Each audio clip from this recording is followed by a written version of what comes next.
तो सबसे पहले आप सभी का बहुत स्वागत है। और शिकारी हमने देख लिया, इसका टीजर ट्रेलर जो रिलीज हुआ वो भी हम लोगों ने देख लिया है। फिल्म काफ़ी शानदार बनी है। तो मुकेश ओझा जी, सबसे पहले आपका हम लोग वेलकम करते हैं पटना में और पूछते हैं कि भाई शिकारी की क्या कहानी है और दर्शकों के बीच कैसे इंटरटेन करेगी। सबसे पहले मैं अपने आप बारे में आपको बता दूं कि मेरा नाम मुकेश ओझा है और मेरी जो यह फिल्म है शिकारी जो 19 दिसंबर को रिलीज हो रही है यानी कि कल। तो आप सभी यहाँ आए, सबसे पहले सारे मीडिया बंधुओं का मैं धन्यवाद करता हूँ दिल से कि आप लोग मुझे सपोर्ट करने आए हैं।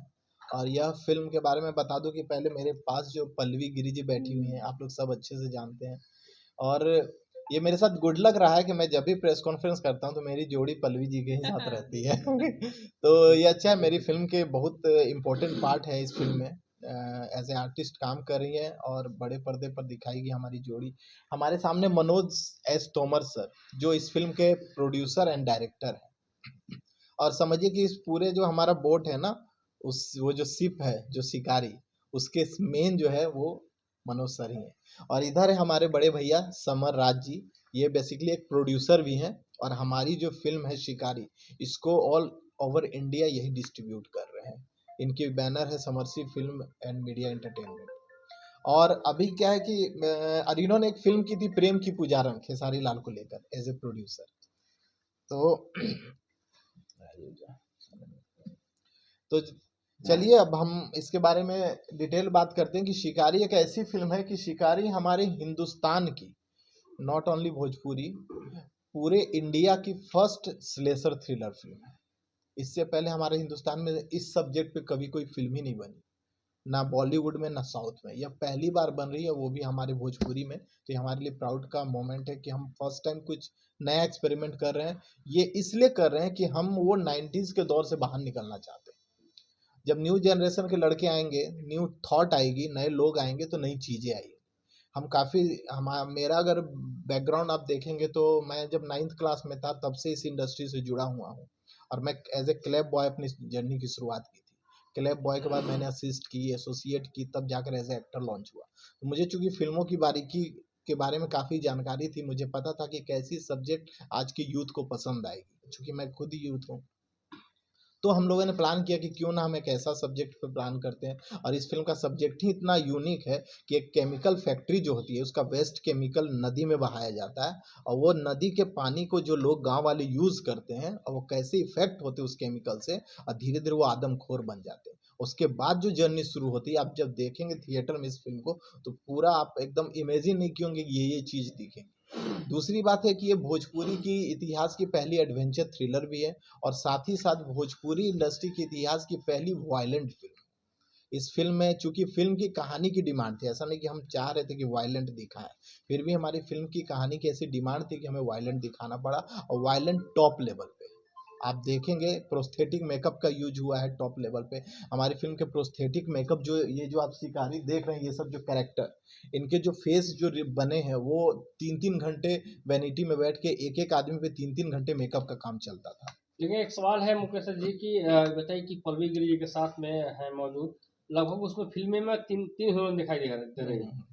लेकिन फिल्म में जो है ना कि हॉरर सीन, जंगल का सीन, मुझे मरवा दिया, मुझे फंसा दिया, हाँ हाँ बहुत हाँ। सारा उसमें मैं देखा। तो क्या बहुत। लगता है कि इतना संभव कैसे कर पाते हैं आप? वो रात्रि का सीन है।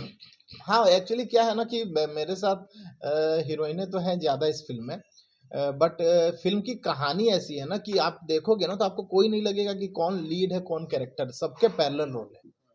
इसमें कोई ये नहीं, संचिता बनर्जी उनका स्टोरी अलग है, सबकी स्टोरी काफ़ी ट्विस्ट टर्न, जब फ़िल्म देखोगे आप तो जैसे-जैसे फ़िल्म बढ़ती जाएगी एक-एक ट्विस्ट से पर्दा उठता लेकिन जाएगा। वो झारखंड के जंगलों का सीन है, नहीं, रात्रि नहीं। का सीन, हाँ, हाँ, हाँ, वो इतना संभव कैसे हो पाया? रात में था। एक्चुअली हमने काफ़ी प्रोटेक्शन ले रखी थी, काफ़ी हमारे साथ हमारे झारखंड के गवर्नमेंट ने काफ़ी सपोर्ट किया, वहाँ के जो लोकल डीएसपी, एसपी थे, उन्होंने काफ़ी सपोर्ट किया, क्योंकि आपको पता है कि झारखंड के जंगल जो लोग जानते हैं कि उतनी सेफ नहीं होती है शूट के लिए, फिर भी हम लोगों ने उतनी रात को जाकर वहाँ पर शूट किया और काफ़ी उतने टीम को, यूनिट को लेकर जाना, और काफी घने जंगल में। आप बिलीव करो कि हमारे जो लोकेशन थे होटल, वहां से 35-40 किलोमीटर अंदर हम लोग जंगल में जाकर शूट करते थे पल्लवी डेली। जी थोड़ा पोल खोलिएगा इसका जंगल का अब बहुत जगह में आप भागते नजर आ रही हाँ है। सारे पोल मुझसे ही खुलवा लीजिए। हाँ हाँ कल आप लोग कुछ मत देखिए। एकदम खोलिए पहले पोल, कल तो देखेंगे हम लोग, लेकिन पहले पोल को जंगल का पोल खोलिए।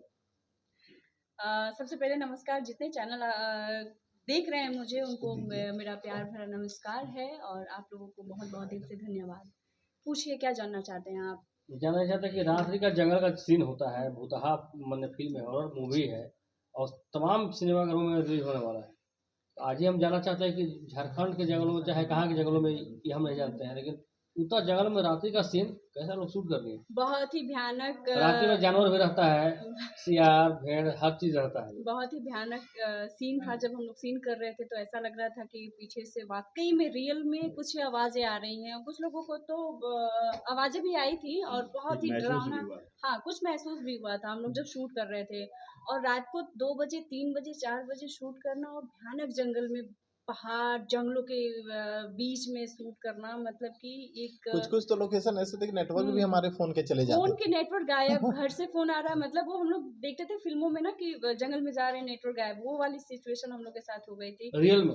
हाँ रियल में। और डर लगा था कि नहीं? डर तो वाकई में लग रहा था, जैसे ही शाम ढल रही थी वैसे ही डर होना शुरू हो जाता था, क्योंकि इतना भयानक जंगल था। कहीं ना कहीं हम लोगों को एक टाइम में चीता भी दिख गया था, है ना सर? हम लोग डे में शूट कर रहे थे, और हम लोग जब जाते थे तो एक दूसरे की आवाज, मतलब बीच बीच में रोक रोक के हम लोग ये करके, हम लोग जा रहे हैं गाड़ी के पास कुछ लाना है या फिर सेट पे जा रहे हैं, तो किसी को यहाँ खड़ा करके जाते थे हम लोग रास्ते में, कि मतलब हम लोग जान पाए, क्योंकि फोन नेटवर्क मिलता नहीं था और हम लोग रास्ता गुम हो जाते थे जंगलों अच्छा, में। भूतों वाला पिक्चर कर रही थी, अगर भूत वहाँ जंगल में मिल जाता तो क्या? कुछ नहीं, वो भूत हम लोगों को देख के डर जाता है, क्योंकि इतना चेहरे पे हम लोगों का लगा हुआ था, कटना पीटना। जो आप देख रहे हैं ना, ये हमारे एक सीन में मैं भी हूँ जहाँ पे मुझे मारता है सब, वहां तो पूरा फट जाता है फेस। तो वो चीजें, अगर भूत भी आता तो वो देख के डर जाता। यानी कि आपका बलून से सीन बड़ा तो भूत आप थे उस बिहार हिला समय। दिया, आपका सीन जो है पूरा बिहार हिला दिया है। हाँ भोजपुरी में पहला बार अलग सा ये दिखता है। अब भोजपुरी बिल्कुल में बिल्कुल मैं आपको बता दूं कि पल्लवी जी के साथ एक वाकया हुआ था कि जब ये लोग, ये जो कैरेक्टर हैं, जब ये वैनिटी से निकलते थे अपने कैरेक्टर में, तो पल्लवी गिरी जी उनके पास नहीं जाती थी। इनको रियल में डर लगता था। मैं कहता हाँ, था, सच अब में। वो बेचारे आकर कंफर्ट इनको करते थे कि पल्लवी जी हम भी आपके हाँ जैसे सच में, आर्टिस्ट हैं। एक बारी मतलब हुआ था, ये दिन की बात बता हाँ। रही हूँ मैं। वो लोग आ तो गए बीच में और अचानक, क्योंकि मुझे पता नहीं था, और जैसे ही मैं मूव की मैं डर गई। मैं बोली अगर ये लोग जंगल में मिल जाए तो लोग वाकई में भाग जाएंगे, ऐसा चेहरा बनाया गया था। और लिटरली 24-24 घंटे मैं खा नहीं पा रही थी, क्योंकि वो सिलिकॉन, क्या सर उसको लगाया गया था?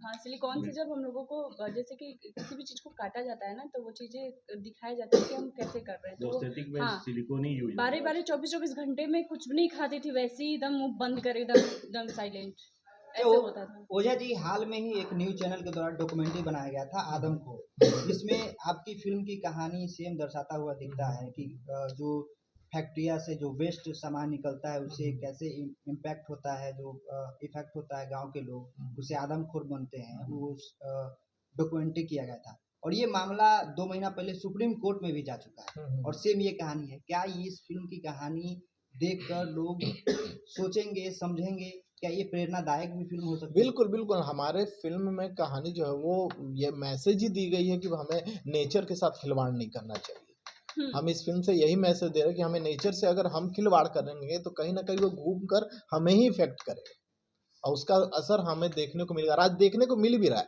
कि जितने भी प्राकृतिक आपदाएं हो रही हैं, वो कहीं ना कहीं आप जब देखोगे, गहन उसमें अंदर जाओगे, तो आपको पता चलेगा कि हमारे ही गलती की वजह से वो चीजें हो रही हैं। हाँ, अगर कोई चीज को अगर हम छेड़छाड़ कर रहे हैं तो वो घूम के हमारे ऊपर ही आता है, और नेचर के साथ छेड़छाड़ करना, ये तो मतलब। मनोज सर से सवाल रहेगा, सर कैसा अनुभव रहा ओझा जी के साथ? पल्लवी गिरी जब सीन पे थी, आप जिस तरह से एक्शन चीज़ बोल रहे थे, तो कैसा अनुभव रहा? कैसे इन लोगों ने चीज़ों को कॉपरेट किया? सबसे पहले सारे मीडिया कर्मी को मेरी तरफ से नमस्कार। और ये फिल्म बनाना मेरे लिए एक चैलेंज था, क्योंकि हमने कॉन्सेप्ट एकदम डिफरेंट उठाया था, और ये साइंस, मतलब हमने सोचा था कि इसको अलग तरीके से बनाएंगे, तो केमिकल रिएक्शन पे हमने एक मनोरंजन फिल्म बनाई, माने जो पब्लिक को पसंद आए और एक हम समाज को मैसेज भी दें। तो बनाना बहुत मुश्किल रहा, क्योंकि जंगल में हम लोग काम कर रहे थे उस समय माओवादी लोग का भी वहाँ पे बहुत लफड़ा था, बहुत बार हमारा शूट कैंसिल हो गया उनके चलते।